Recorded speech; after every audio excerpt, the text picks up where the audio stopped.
No litoral de João Pessoa, onde o Atlântico encontra as areias douradas da Paraíba, ergue-se uma estrutura que há décadas alimenta sussurros e medos.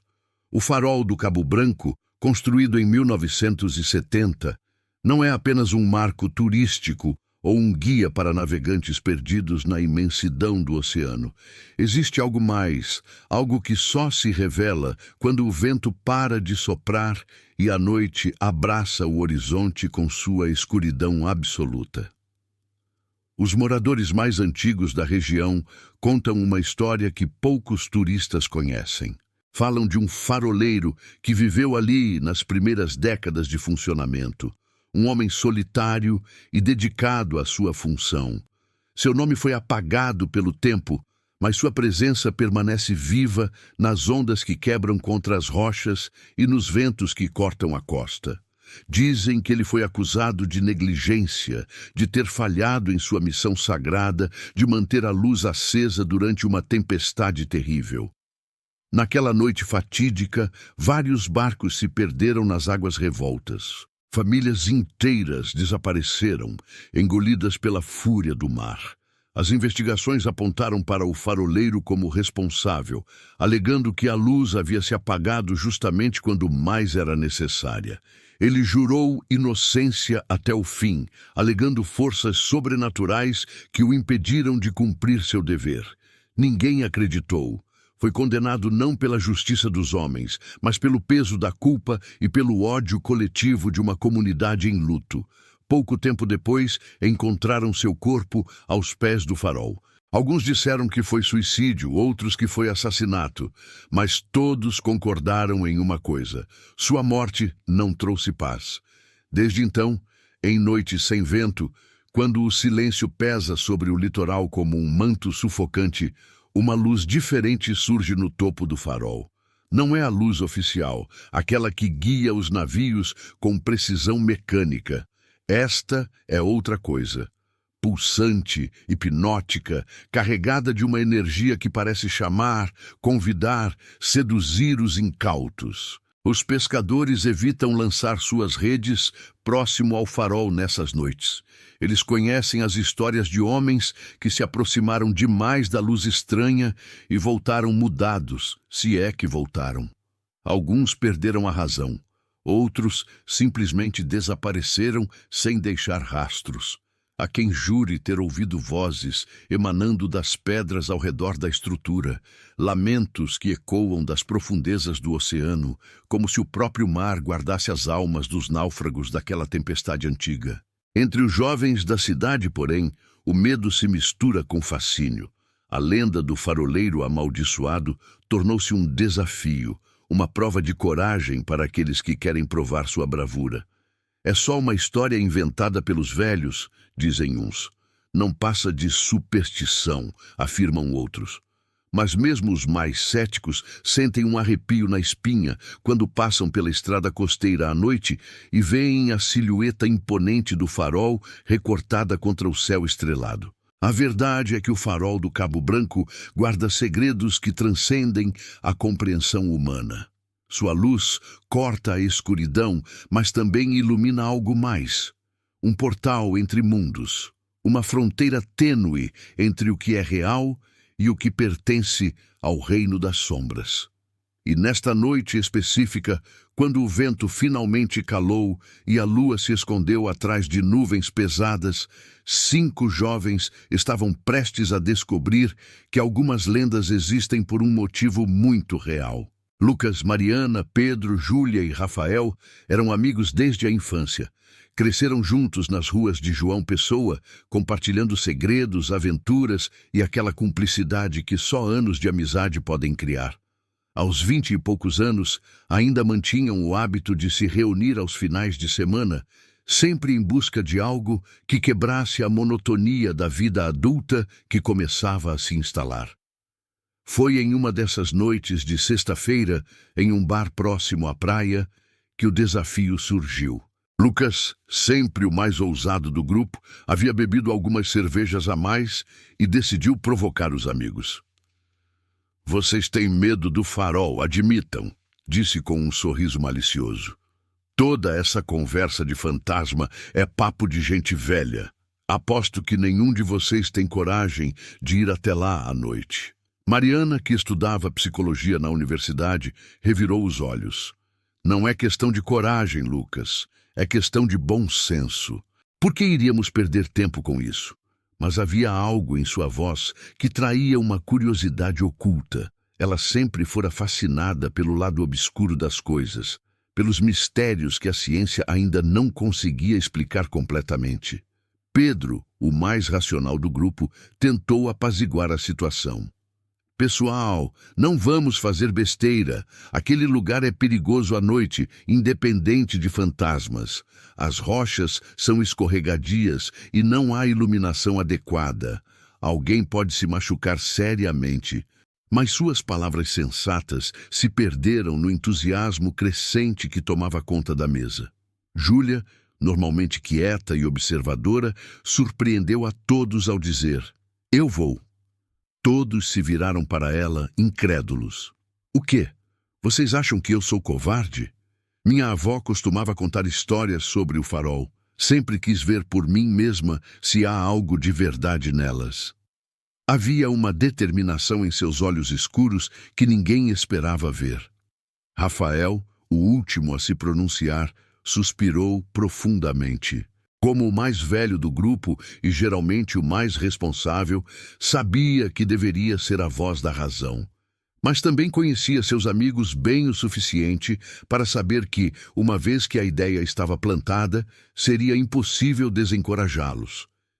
"Se vocês vão mesmo fazer isso", disse finalmente, "então eu vou junto. Alguém precisa garantir que todos voltem em segurança." E assim, entre brincadeiras e provocações, o plano foi traçado. Iriam ao farol do Cabo Branco na noite seguinte, um sábado sem lua prevista. Lucas insistiu que levassem lanternas, câmeras e alguma bebida para criar coragem. Mariana sugeriu que também levassem equipamentos para gravar qualquer fenômeno incomum. Afinal, se realmente houvesse algo paranormal, seria interessante documentar. Pedro resignou-se a preparar um kit de primeiros socorros, certo de que iriam precisar. Durante todo o dia seguinte, os 5 amigos trocaram mensagens pelo celular, cada um lidando com a antecipação à sua maneira. Lucas estava empolgado, bombardeando o grupo com memes e piadas sobre fantasmas. Mariana pesquisava relatos antigos sobre o farol na internet, encontrando histórias cada vez mais perturbadoras.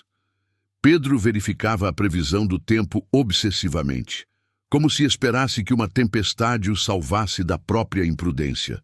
Júlia passou a tarde com sua avó, ouvindo mais uma vez as histórias sobre o faroleiro amaldiçoado. A velha senhora segurou sua mão com força incomum e disse: "Se você realmente vai fazer isso, menina, lembre-se, quando a luz o chamar, não olhe diretamente. E se ouvir vozes conhecidas, não responda. O faroleiro usa nossas memórias contra nós." Júlia sentiu um calafrio, mas agradeceu o conselho com um beijo na testa enrugada. Às 11 da noite, os 5 amigos se encontraram no estacionamento próximo ao farol. O local estava deserto, como esperado em um sábado à noite.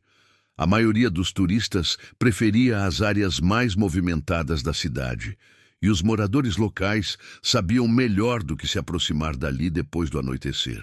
O carro de Rafael, uma SUV velha, mas confiável, estava carregado com suas mochilas e equipamentos.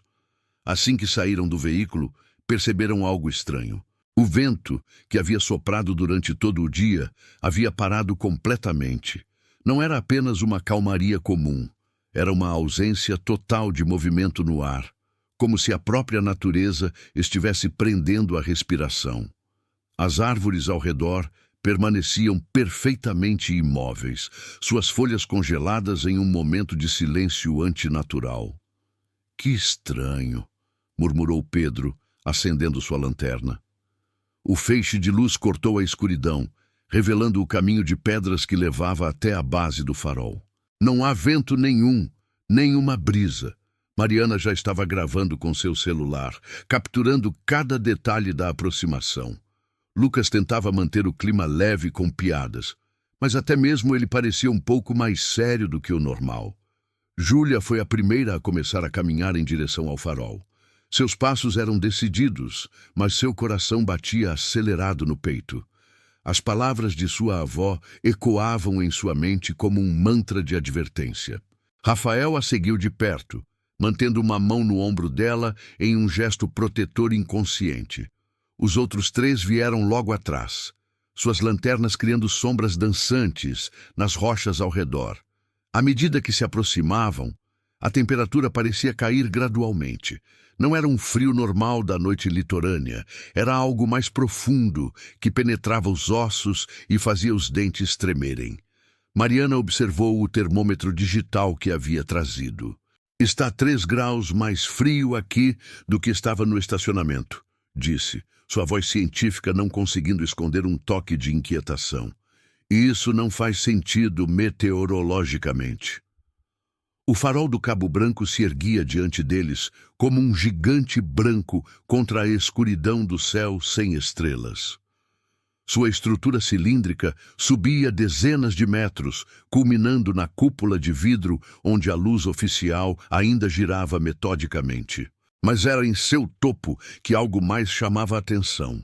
Uma luminosidade diferente, sutil, quase imperceptível, que pulsava com um ritmo que não correspondia ao do farol mecânico. "Vocês estão vendo isso?"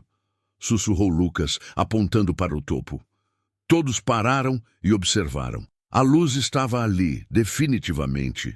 Não era a luz amarela e constante do sistema oficial, mas algo mais azulado, etéreo, que parecia emanar do próprio ar ao redor da estrutura. Parecia estar chamando, puxando-os para mais perto com uma atração invisível, mas palpável. Pedro engoliu em seco. Talvez seja apenas um reflexo da luz normal, ou algum efeito óptico causado pela umidade do ar. Mas mesmo enquanto falava, sabia que não acreditava em suas próprias palavras. Aquilo era diferente. Aquilo era errado de uma forma fundamental que seu cérebro racional se recusava a processar completamente. Eles chegaram à base do farol, onde uma porta de metal enferrujado barrava a entrada. Havia uma corrente e um cadeado, mas Lucas, que havia pesquisado antecipadamente, sabia de uma janela lateral que costumava ficar destrancada para manutenção. "Por aqui?" disse, conduzindo o grupo ao redor da estrutura. O som de suas pisadas nas pedras parecia ecoar mais alto do que deveria, como se o próprio farol estivesse amplificando cada som. Foi então que ouviram pela primeira vez sussurros. Não eram palavras claras, mas sim uma cacofonia de vozes sobrepostas, vindas de todas as direções e de nenhuma ao mesmo tempo. Pareciam emergir das próprias pedras sob seus pés, das paredes do farol, do ar espesso ao seu redor. Mariana tremeu. "Vocês também estão ouvindo?" A janela estava entreaberta, como Lucas havia prometido. Com algum esforço, ele conseguiu abri-la completamente e se içou para dentro, seguido pelos outros. O interior do farol estava mergulhado em uma escuridão densa e úmida. Suas lanternas revelaram paredes de concreto descascado, manchadas por décadas de maresia e abandono. Um cheiro de mofo e sal impregnava o ar, tão forte que Júlia teve que cobrir o nariz por um momento. "Bem-vindos ao nosso castelo mal assombrado", tentou brincar Lucas, mas sua voz saiu mais tensa do que pretendia. O espaço no térreo era circular, vazio exceto por algumas caixas velhas de equipamentos e ferramentas enferrujadas. No centro, uma escada em espiral de metal subia em direção ao topo, desaparecendo na escuridão acima. Os degraus estavam cobertos por uma fina camada de poeira, exceto... Mariana iluminou melhor, exceto por marcas recentes de pisadas. "Alguém esteve aqui", disse ela, sua voz científica agora claramente abalada. "E recentemente." Pedro se ajoelhou para examinar as marcas. Eram pegadas descalças, maiores que as de uma criança, mas menores que as de um adulto médio. E havia algo estranho nelas. Não eram marcas normais de pés molhados ou sujos. Pareciam queimadas, como se alguém com os pés em brasa tivesse caminhado ali. Rafael sentiu um nó se formar em seu estômago. Pessoal, talvez devêssemos reconsiderar isso. Se há alguém aqui, podemos estar invadindo propriedade privada. Ou pior, pode ser algum sem-teto que não vai gostar da nossa presença. Era um argumento racional, mas todos sabiam que não eram preocupações jurídicas ou sociais que motivavam seu medo crescente. Mas Júlia já havia começado a subir. Seus olhos estavam fixos no topo da escada, onde a luz azulada que viram de fora agora brilhava mais intensamente, filtrando-se pelas frestas dos andares superiores. Havia algo hipnótico naquela luminosidade, algo que apagava o medo e o substituía por uma necessidade urgente de chegar ao topo, de ver a fonte, de compreender. Os outros a seguiram, incapazes de deixá-la subir sozinha. A escada em espiral parecia interminável. Cada lance os levava a um pequeno patamar, com uma janela estreita, através das quais podiam ver pedaços do oceano lá fora, negro e imóvel como vidro.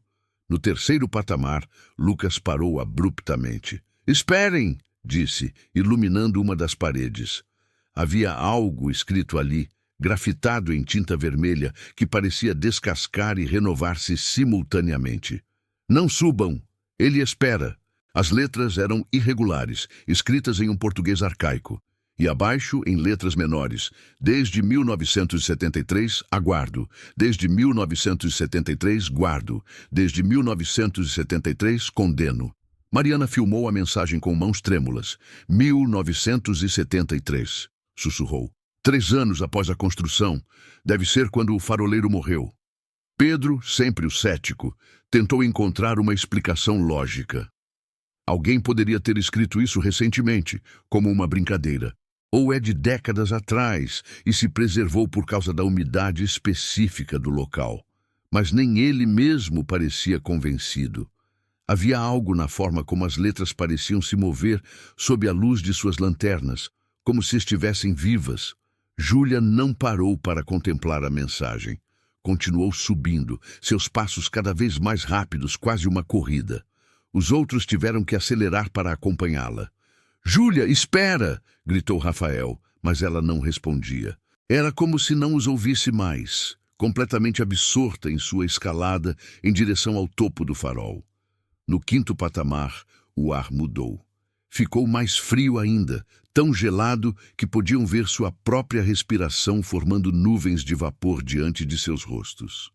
E os sussurros, que até então eram apenas um murmúrio de fundo, começaram a ficar mais altos, mais distintos. Agora podiam discernir palavras isoladas. Perdido, culpado, fico aqui. Todos. As paredes do farol começaram a parecer diferentes também. Não era mais concreto sólido que tocavam, mas algo que cedia ligeiramente sob a pressão de suas mãos, como carne fria e úmida. Mariana retirou a mão rapidamente, enojada e aterrorizada. Lucas, por sua vez, havia perdido completamente seu ar jovial. Finalmente, após o que pareceu uma eternidade, alcançaram o topo da escada. Uma porta de madeira pesada, decorada com relevos de âncoras e ondas, barrava o acesso à sala da lanterna. Júlia, que chegara primeiro, já tinha a mão na maçaneta quando Rafael conseguiu alcançá-la e segurá-la pelo pulso. "Espera", disse ele ofegante. "Vamos pensar antes de abrir."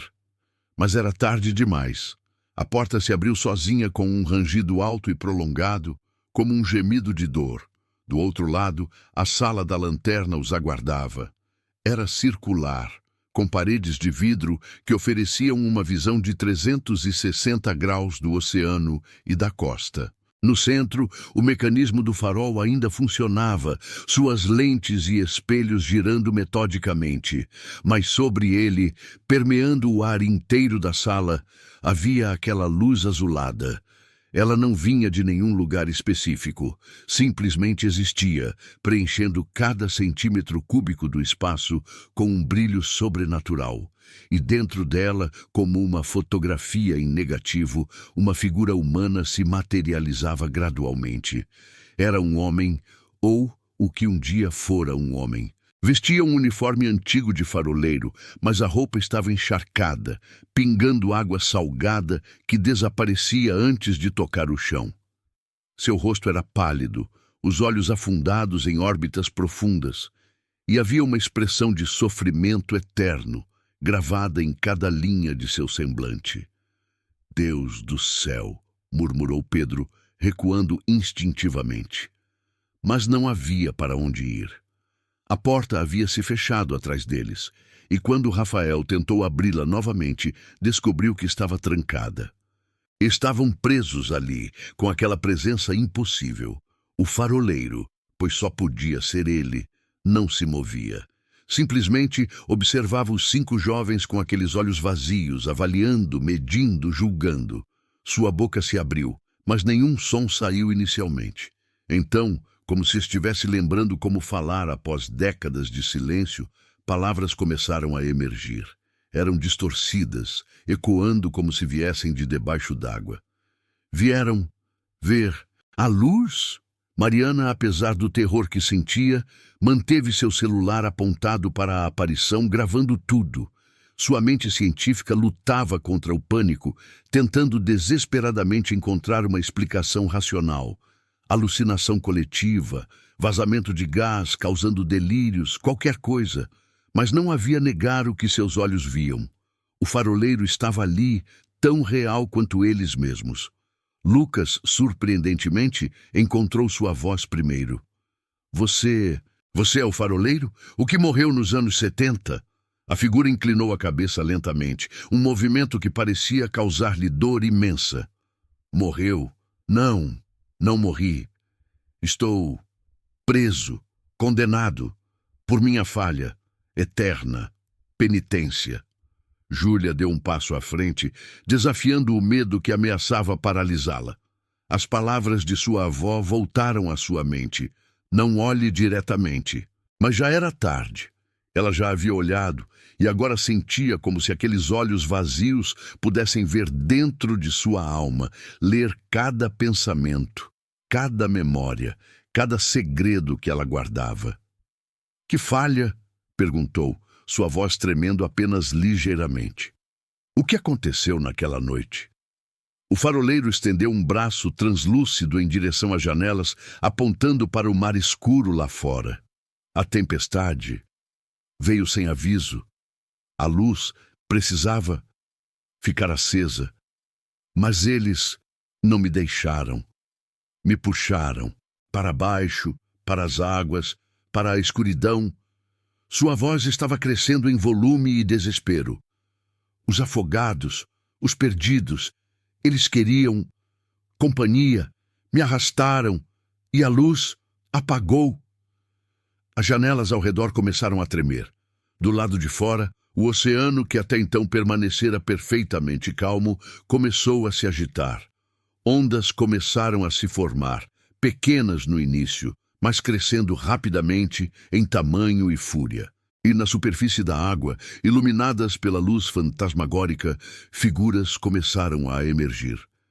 Dezenas, talvez centenas delas, corpos pálidos e inchados, movendo-se sob as ondas com uma graça horrível e não natural. Os afogados, sussurrou Pedro, sentindo suas pernas fraquejarem, são as vítimas da tempestade. O faroleiro assentiu, um movimento que parecia carregar o peso de décadas de culpa. Eles me culparam, me arrastaram. Agora, todos estamos presos, juntos, na névoa, entre mundos, nem vivos, nem completamente mortos. As figuras nas águas começaram a se aproximar da costa. suas formas tornando-se mais definidas à medida que a luz azulada as alcançava. Eram homens, mulheres e até crianças, todos vestindo roupas que pertenciam a diferentes décadas. Alguns usavam trajes de marinheiros dos anos 70, outros roupas mais recentes. Não eram apenas as vítimas da tempestade original. Eram todos os que se perderam naquelas águas ao longo dos anos, atraídos pelo farol e sua luz amaldiçoada. Rafael pressionou-se contra a porta trancada, tentando desesperadamente forçá-la aberta. Precisamos sair daqui, agora! Mas a porta não cedia. Era como se toda a estrutura do farol tivesse se fundido em uma peça única, sólida e impenetrável. Estavam verdadeiramente presos. Mariana observava fascinada e horrorizada as gravações em seu celular. A câmera captava tudo: o faroleiro, as figuras na água, a luz impossível. Era evidência irrefutável do sobrenatural, algo que desafiava tudo que ela aprendera na universidade. Mas o que isso importava, se não sobrevivessem para mostrar ao mundo? Suas mãos tremiam tanto que quase derrubou o aparelho. "Por que nos trouxe aqui?" perguntou Júlia ao faroleiro, mantendo sua voz firme apesar do terror que sentia. "O que você quer de nós?" A figura etérea flutuou mais perto e eles puderam ver gotas de água salgada pingando de seu uniforme fantasmagórico, cada gota desaparecendo antes de tocar o chão metálico. "Não. Trouxe. Vocês vieram por vontade própria. Todos vêm. Curiosidade, desafio, descrença." A voz do faroleiro ecoava não apenas no ar, mas dentro de suas mentes. A luz atrai, sempre atraiu. É sua natureza, é minha maldição, guardar esta luz, e todos que a ela são atraídos. Lucas sentiu algo frio tocar seu tornozelo. Olhou para baixo e gritou. Água estava começando a entrar na sala da lanterna, brotando de nenhum lugar visível, simplesmente aparecendo e se espalhando pelo chão. E naquela água ele podia ver reflexos que não correspondiam à sala ao seu redor. Reflexos de pessoas afogadas, de barcos naufragados, de tempestades furiosas. "A névoa está chegando", disse o faroleiro, e havia algo que poderia ser tristeza em sua voz distorcida. "Quando ela toca, vocês verão tudo o que eu vi, sentirão tudo o que senti. A culpa, o desespero, a eternidade de vigiar e nunca poder descansar." Do lado de fora, uma névoa espessa começava a subir das águas agitadas. Não era névoa normal, formada por condensação natural. Era algo vivo, intencional, movendo-se contra o vento que ainda não existia, subindo as paredes do farol como dedos espectrais buscando entrada. As janelas começaram a embaçar, mas não por causa da temperatura. Era como se a própria névoa estivesse pressionando contra o vidro, tentando forçar sua entrada. Pedro, sempre o racional, tentou pensar em uma solução. Seu cérebro trabalhava freneticamente, buscando uma saída lógica para uma situação que desafiava toda lógica. Tem que haver uma maneira de quebrar este ciclo. Se você foi preso aqui por causa da culpa, então deve haver uma forma de absolvição, de libertação. O faroleiro riu, um som sem alegria que fez o ar na sala vibrar. Absolvição. 40 anos, tentando encontrar paz. 40 anos, preso neste momento eterno, entre a vida e a morte. Não há absolvição, apenas a vigília. Júlia, porém, lembrou-se de algo que sua avó dissera. Não apenas sobre evitar a luz e não responder às vozes, mas algo mais, algo sobre a natureza da maldição. "Você não foi condenado pelos afogados", disse ela de repente, sua voz cortando o desespero crescente. "Você foi condenado por si mesmo. Sua própria culpa o prende aqui, não eles." O faroleiro parou de se mover por completo, sua forma etérea congelando no ar. Por um longo momento, Apenas o som da água subindo pelo chão metálico e o ranger das janelas, sob a pressão da névoa, quebravam o silêncio tenso. Então, lentamente, aqueles olhos vazios se voltaram completamente para Júlia. Como... Você sabe?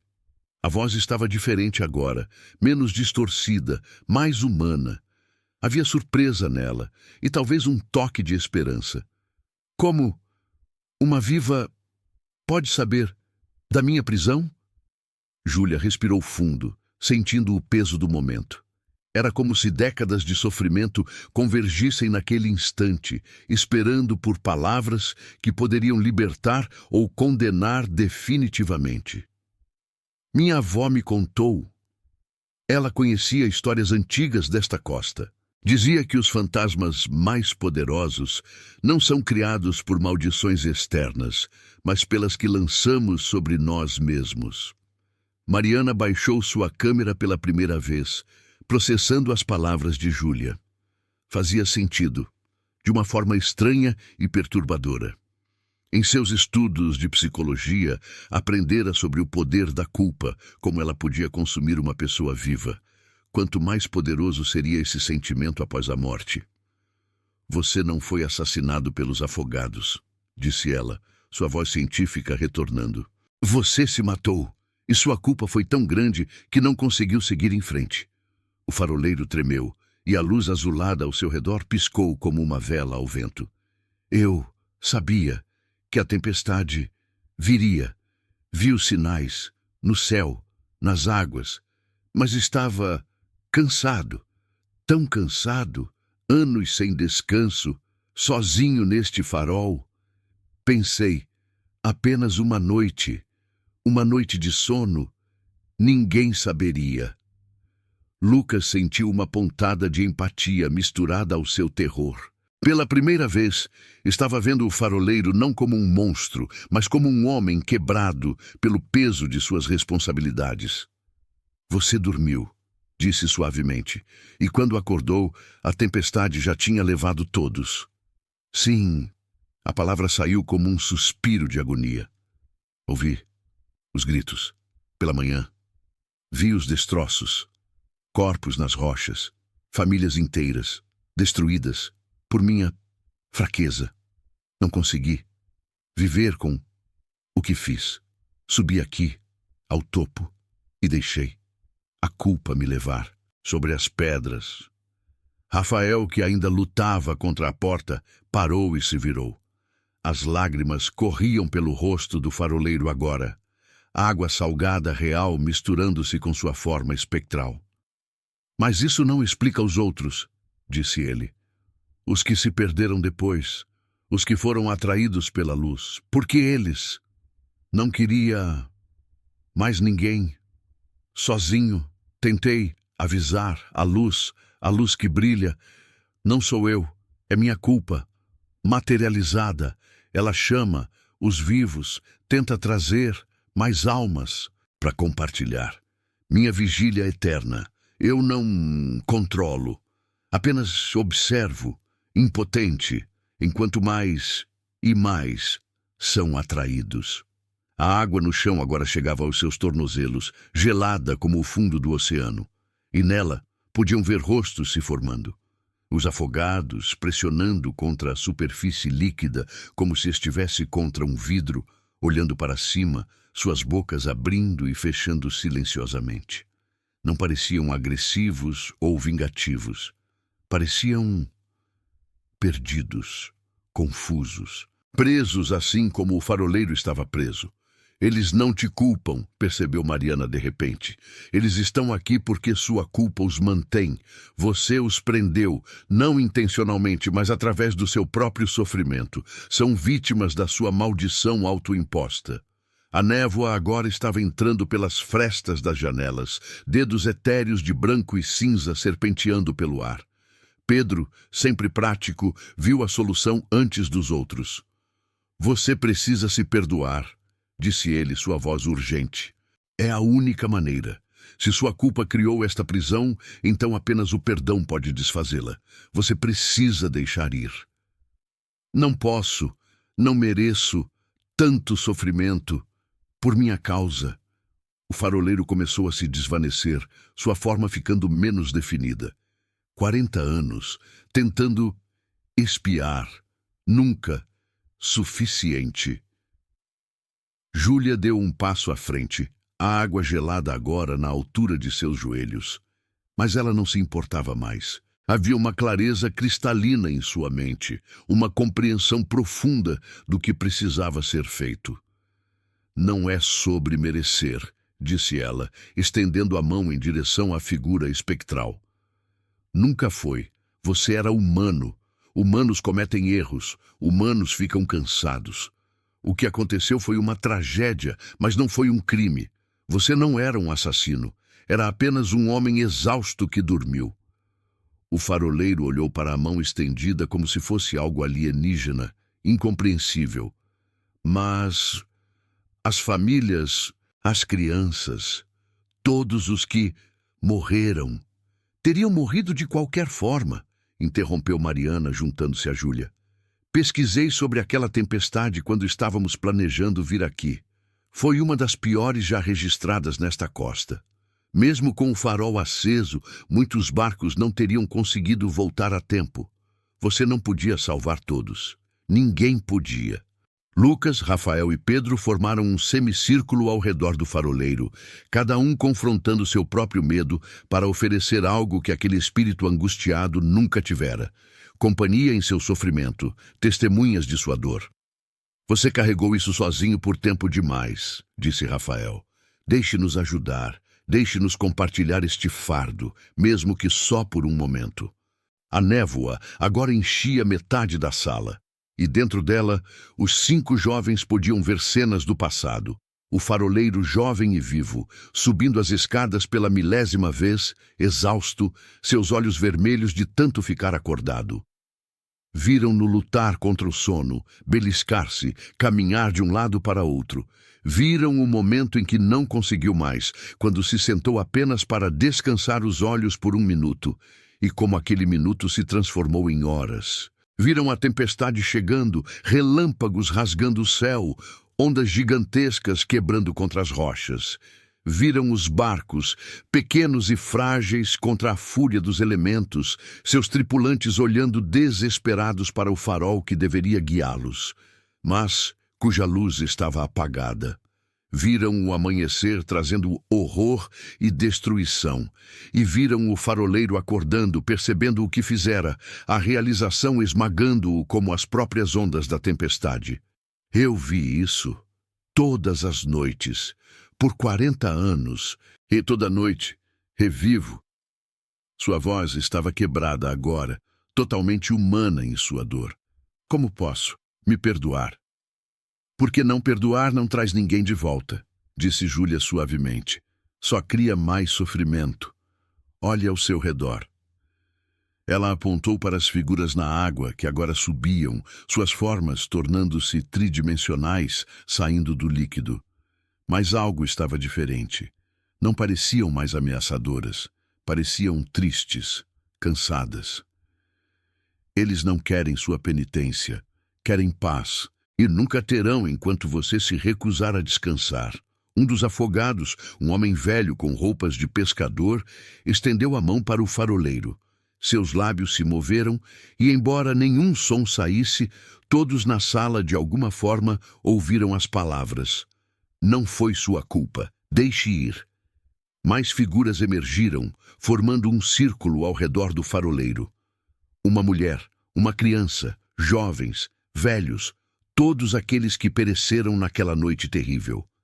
Pedro percebeu algo crucial.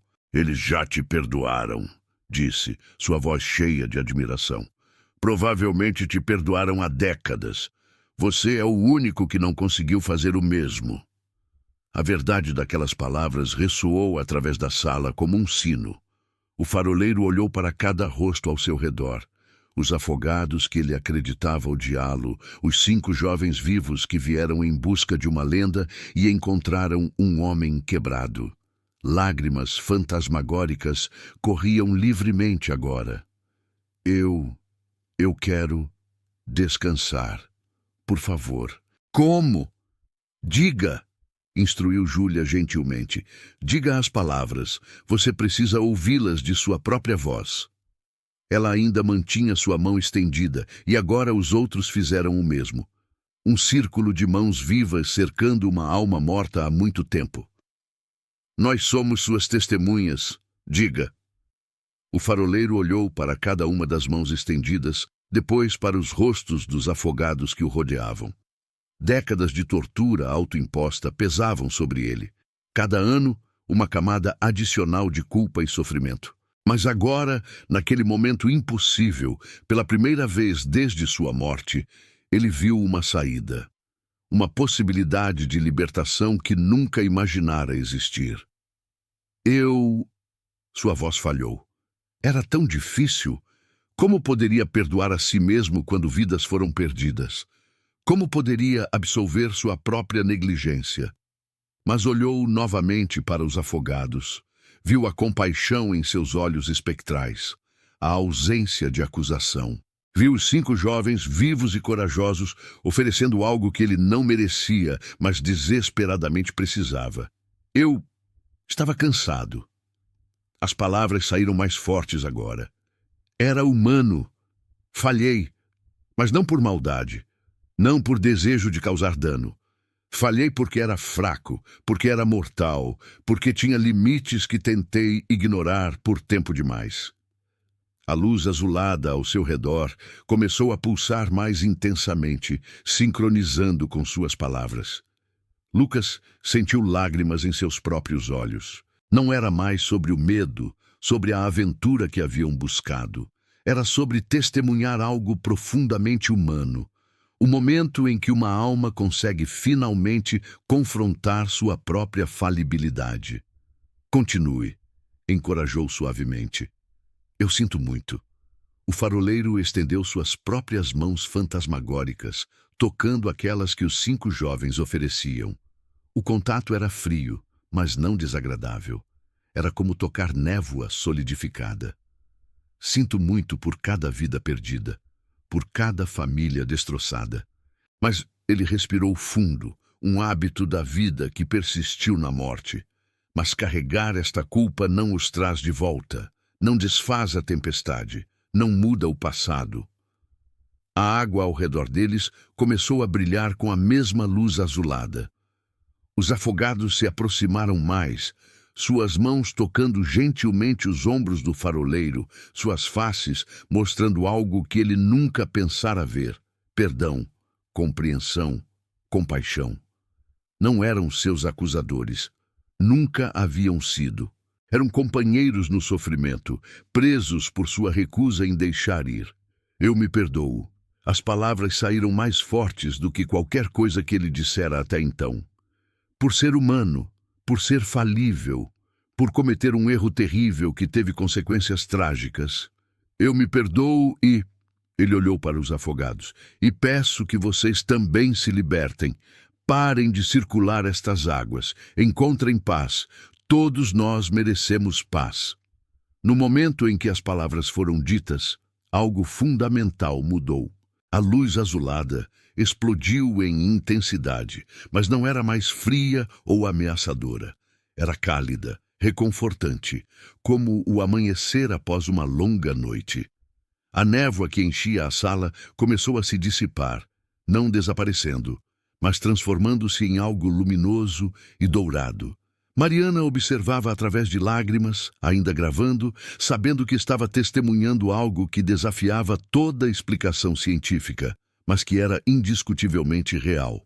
Os afogados começaram a se dissolver, suas formas se tornando luz, acendendo através do teto do farol, como se ele não estivesse mais lá. Um por um, encontravam libertação, seus rostos mostrando alívio e gratidão nos últimos momentos antes de desaparecerem completamente. O velho pescador foi o último dos afogados a partir. Antes de dissolver-se em luz, olhou para o faroleiro e sorriu. Um sorriso genuíno, livre de dor. Então ele também se foi, deixando apenas o faroleiro e os 5 jovens na sala da lanterna. Vocês me salvaram, disse o faroleiro, sua forma já começando a ficar translúcida de uma maneira diferente. Não estava desaparecendo no sofrimento, mas transcendendo-o. 5 estranhos. Fizeram o que eu não consegui. Por 40 anos, como posso agradecer? Você não precisa, disse Rafael, sorrindo através de suas próprias lágrimas. Apenas vá. Descanse. Você mais do que merece. A água no chão estava diminuindo rapidamente, drenando para algum lugar impossível de determinar. Pedro olhou através das janelas. O oceano lá fora estava calmo novamente, mas desta vez era uma calmaria natural, pacífica. As ondas quebravam suavemente contra as rochas, e no horizonte as primeiras luzes do amanhecer começavam a atingir o céu de rosa e dourado. Haviam passado a noite inteira ali, embora parecesse ter sido apenas minutos. O faroleiro flutuou até uma das janelas, olhando para o oceano que fora sua prisão por tantas décadas. É bonito, disse ele maravilhado. Não via a beleza há tanto tempo, apenas a culpa, a escuridão, mas é bonito. Sua forma estava quase transparente agora, mais luz do que substância. Júlia se aproximou dele, já não sentindo medo. Você vai ficar bem? Perguntou, sabendo que era uma pergunta estranha de fazer a um fantasma prestes a partir. Mas ele entendeu o que ela quis dizer. Sim, respondeu, e havia certeza real em sua voz. Pela primeira vez em 40 anos, estarei bem. Obrigado, todos vocês. Lucas, sempre o brincalhão mesmo em momentos sérios, fez uma continência. Foi uma honra conhecê-lo, senhor faroleiro. O espírito riu, um som leve e livre, totalmente diferente do riso amargo e vazio de antes. Cuidem-se, jovens corajosos, e se contarem minha história, digam a verdade, que era apenas um homem, falho, mas não mau. Prometemos, disse Mariana, finalmente desligando sua câmera.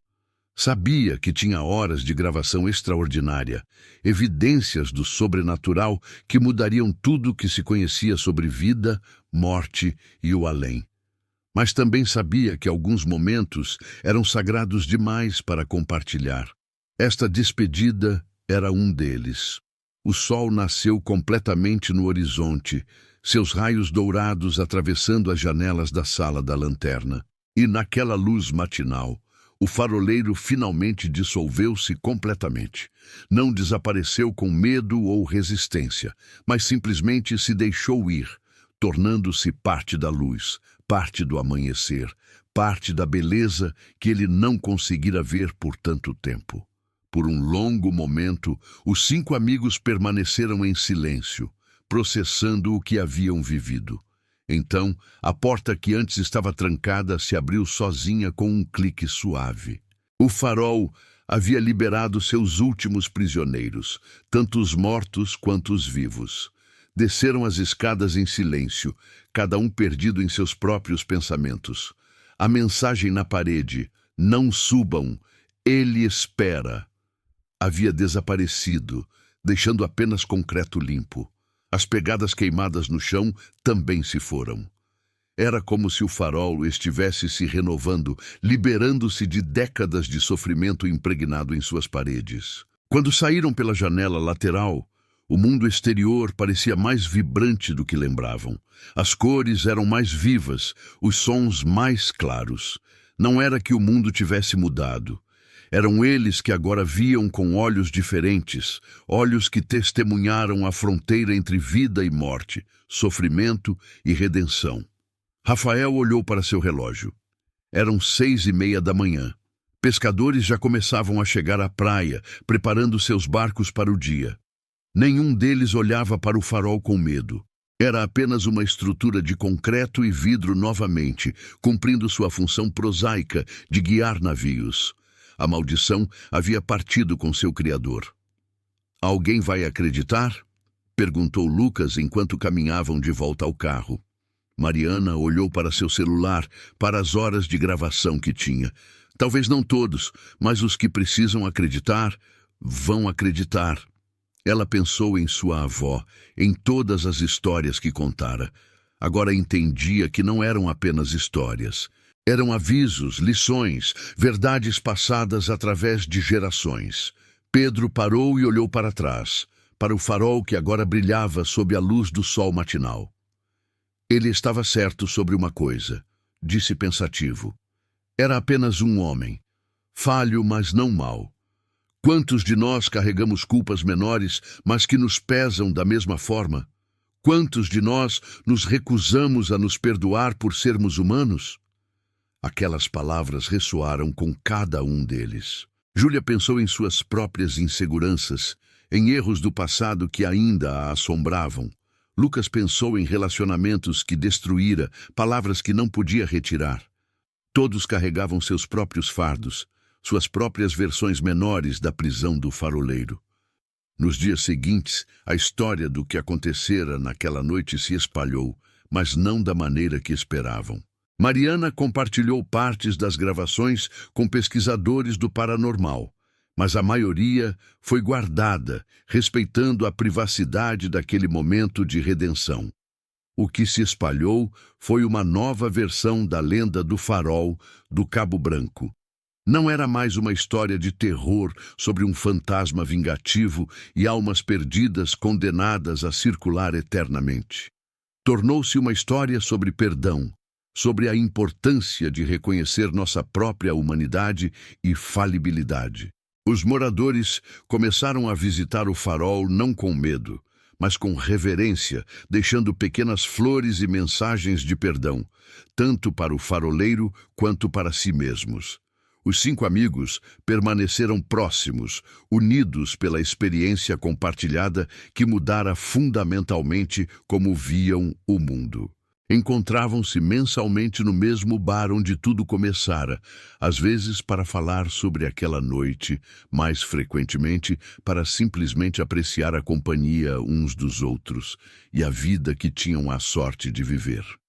Júlia visitava sua avó toda semana agora, ouvindo outras histórias, compreendendo que a sabedoria dos mais velhos vinha de uma compreensão profunda dos mistérios da existência. Você fez bem, sua avó disse quando ela contou o que acontecera. Ajudou uma alma perdida a encontrar seu caminho. É um dos maiores presentes que podemos dar. E o farol? O farol do Cabo Branco permanece até hoje, guiando navios com sua luz confiável. Mas aqueles que o visitam ao amanhecer ou ao anoitecer, especialmente quando o vento está calmo, às vezes sentem algo, não medo, mas uma sensação de paz. Como se o lugar finalmente tivesse sido liberado de sua carga de sofrimento. Dizem que, muito ocasionalmente, em manhãs especialmente bonitas, visitantes relatam ver uma figura no topo do farol, não ameaçadora, apenas observando o oceano com uma expressão de contentamento tranquilo. Mas quando olham novamente, não há nada ali exceto a luz do sol refletindo no vidro. Talvez seja apenas um truque de luz. Ou talvez, às vezes, aqueles que encontraram paz gostem de voltar aos lugares onde sofreram, não para assombrar, mas para lembrar, e para nos lembrar, de que perdão é possível, mesmo para os piores de nossos erros, mesmo quando achamos que não merecemos. A luz do farol do Cabo Branco continua a brilhar, mas agora é apenas luz, guiando, protegendo, iluminando o caminho. E talvez isso seja milagre suficiente.